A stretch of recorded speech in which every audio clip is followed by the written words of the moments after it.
সোজা রাস্তা হলো সরল রাস্তা, আর আঁকা বাঁকা রাস্তা হলো পথভ্রষ্ট রাস্তা। যারা সরল সঠিক পথের দিকে যাবে তারা আল্লাহ রাব্বুল আলামিনের পথের দিকে যাবে, যারা আঁকা বাঁকা রাস্তায় যাবে তারা শয়তানের রাস্তায় যাবে। আমাদেরকে শয়তানের পথ থেকে হেফাজতে রাখে, সকলে বলেন আমিন।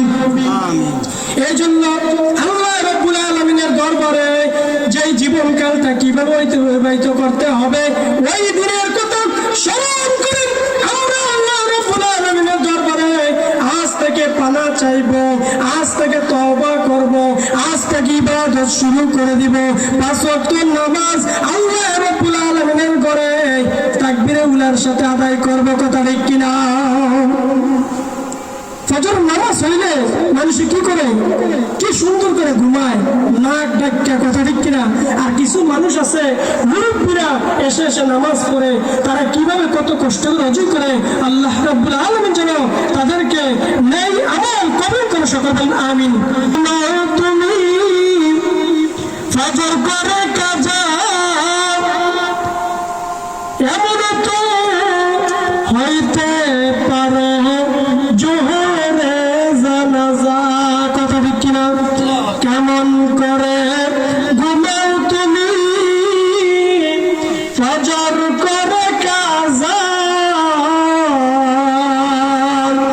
এমন তো হইতে পারে জোহরে জানাজা, কথা ঠিক কিনা? এই দিক দিয়ে এক বান্দার কথা ঘোষণা দেয় ওই আল্লাহর বান্দা মারা গেছে, কথা ঠিক কিনা? ওই দিক দিয়ে আরেক ভাই ঘোষণা দেয় ওই দিক দিয়ে মারা গেছে, ওই দিক দিয়ে ঘোষণা দেয় মারা গেছে। আমরা ইন্না লিল্লাহি ওয়া ইন্না ইলাইহি রাজিউন বলি, কথা ঠিক কিনা?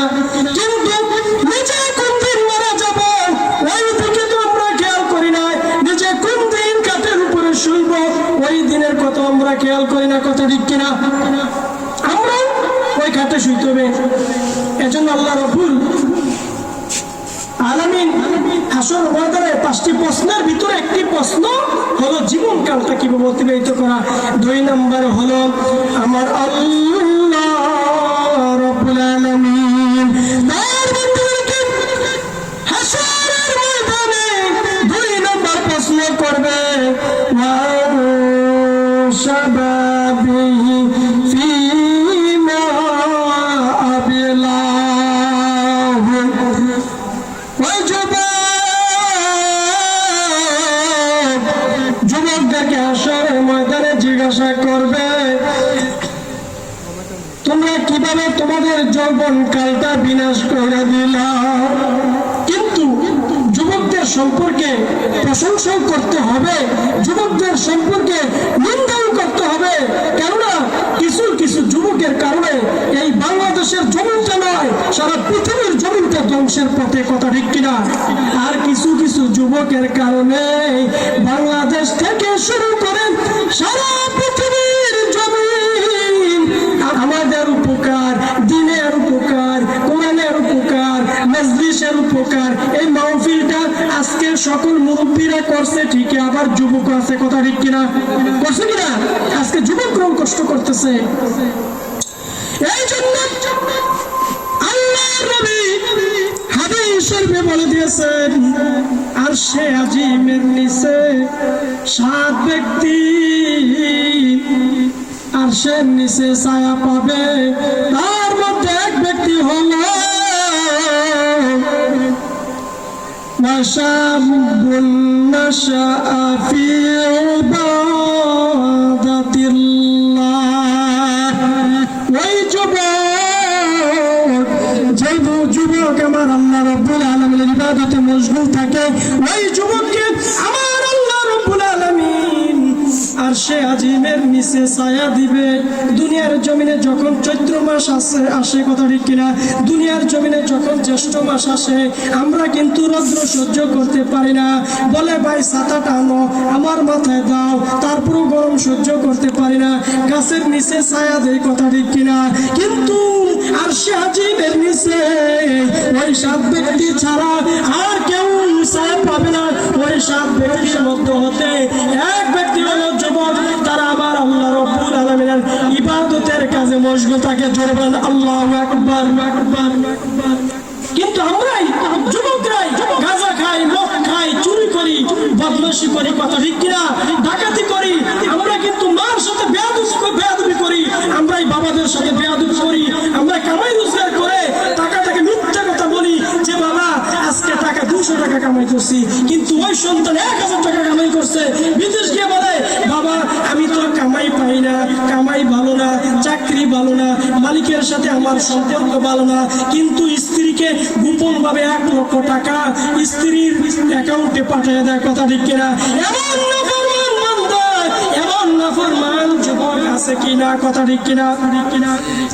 এই জন্য আল্লাহ রাব্বুল আলামিন হাসরের ময়দানে যদি তার যৌবনকাল সম্পর্কে প্রশ্ন করে, যৌবনকালটা তোমরা কোন কাজে ব্যয় করে দিলা?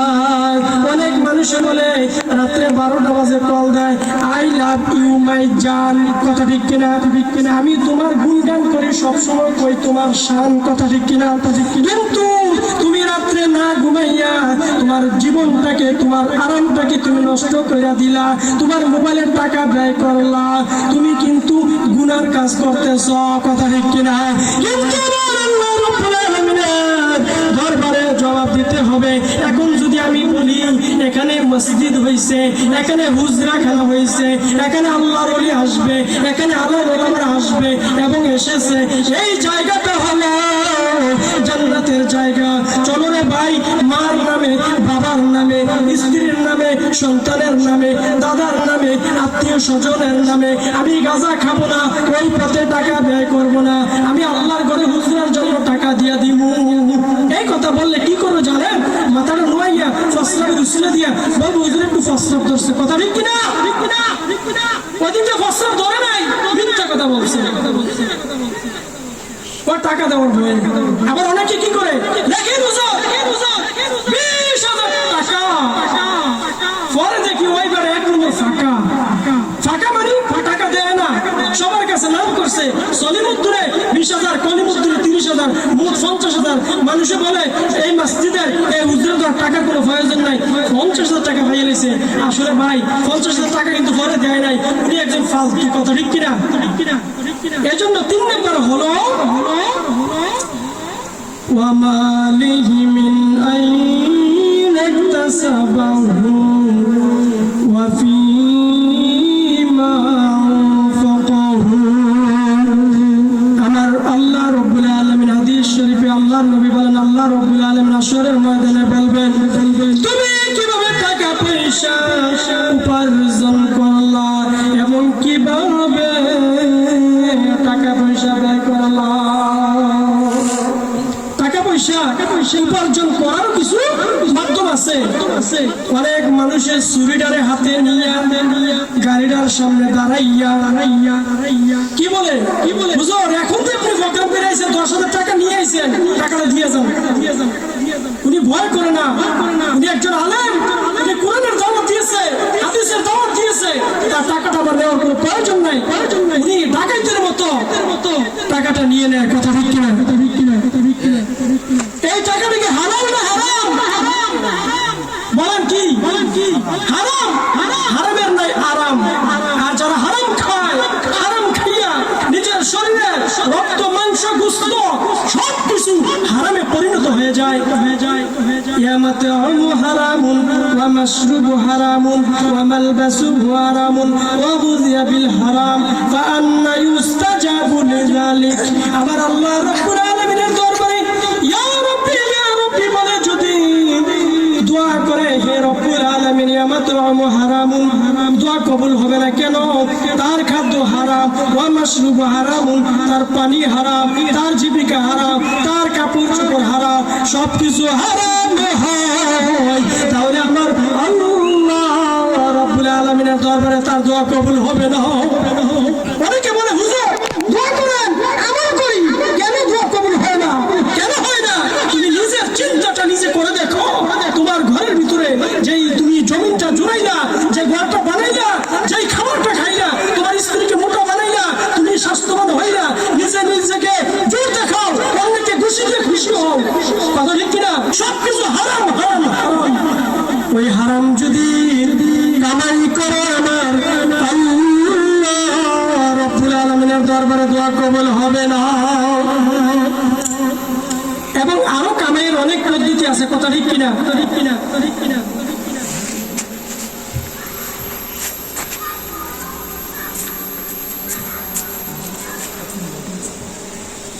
সময় আজানের হয়ে গেছে, আজান 15 দেয়, 5 মিনিট করবো এই হাদিসটা শেষ করে। কিন্তু হারামের ক্ষেত্রে বিভিন্ন রকমের পদ্ধতি আছে। কথা ঠিক কিনা? ঠিক কিনা? ঠিক কিনা? এই জন্য হালাল উপার্জনের জন্য আমরা হালাল পদ্ধতি গ্রহণ করতে হবে। যদিও আমরা কষ্ট করি, নিজের মাথার গাম পায়ে ফালাইয়া হইলো কষ্ট করব, হালাল উপার্জন করব, কম খাইয়া তৃপ্তি অর্জন করব। কথা ঠিক কিনা? আর হারাম কাজে ব্যয় করা সম্পর্কে আল্লাহ রাব্বুল আলামিন হাসরের ময়দানে তার বান্দাদেরকে বলবে, ও আমার বান্দা,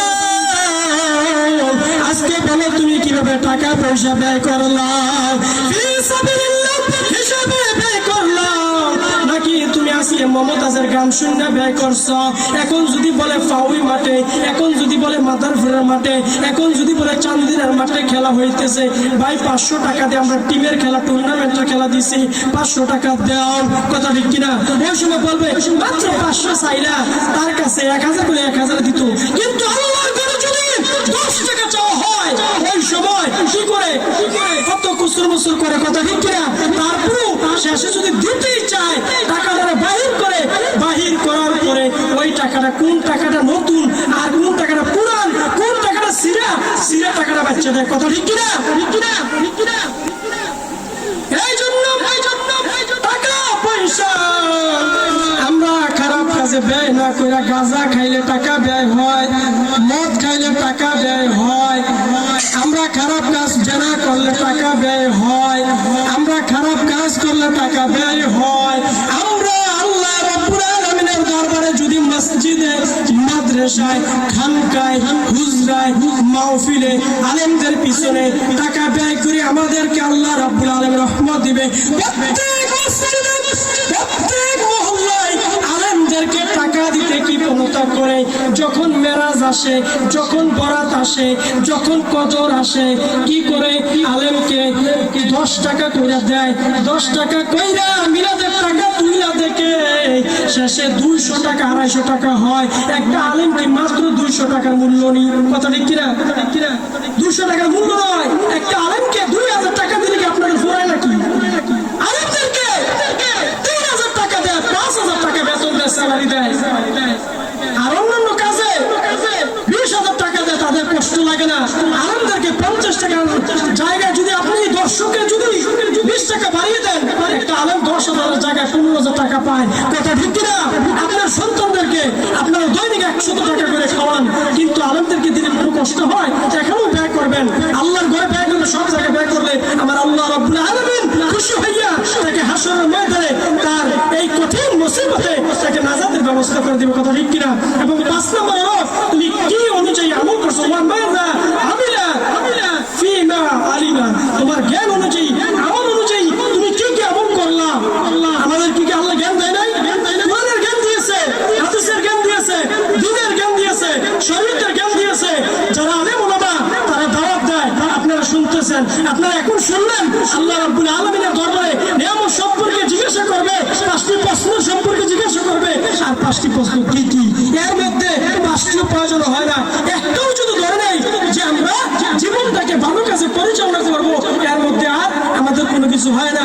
আমাদের জ্ঞান অনুযায়ী আমরা জানি চুরি করা পাপ, আমরা জানি জেনা করা পাপ, আমরা জানি ডাকাতি করা ভালো না, আমরা জানি মা বাবার সাথে বেয়াদবি করা একটা খারাপ কাজ, মা বাবাকে বিবাহ করা জায়েজ নাই, নিজের বোনকে বিবাহ করা জায়েজ নাই।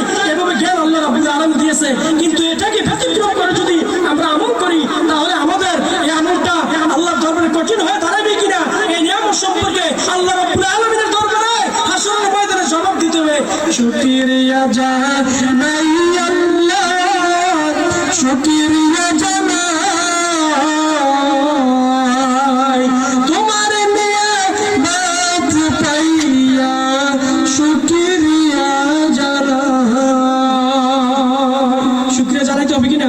শুকরিয়া জানাইতে হবে আল্লাহর কাছে। আল্লাহ রাব্বুল আলামিন বলেন, লা ইন শাকারতুম লাযিদান্নাকুম ওয়া লা ইন কাফারতুম ইন্না আযাবি লাশাদীদ। শুকরিয়া জ্ঞাপন করলে আমার আল্লাহ রাব্বুল আলামিন আমাদেরকে আরো বৃদ্ধি করে দেয়, আর শুকরিয়া না করলে আল্লাহ রাব্বুল আলামিন আযাব দেয়। কথা ঠিক না? আল্লাহ রাব্বুল আলামিন যেন আমাদেরকে এই পাঁচটি সম্পর্কে জানার, মানার, বোঝার তৌফিক দান করে। সকল বলেন আমিন। ওয়া আখির দাওয়ানা আলহামদুলিল্লাহি রাব্বিল আলামিন। আসসালামু আলাইকুম ওয়া রাহমাতুল্লাহি ওয়া বারাকাতুহু। এবং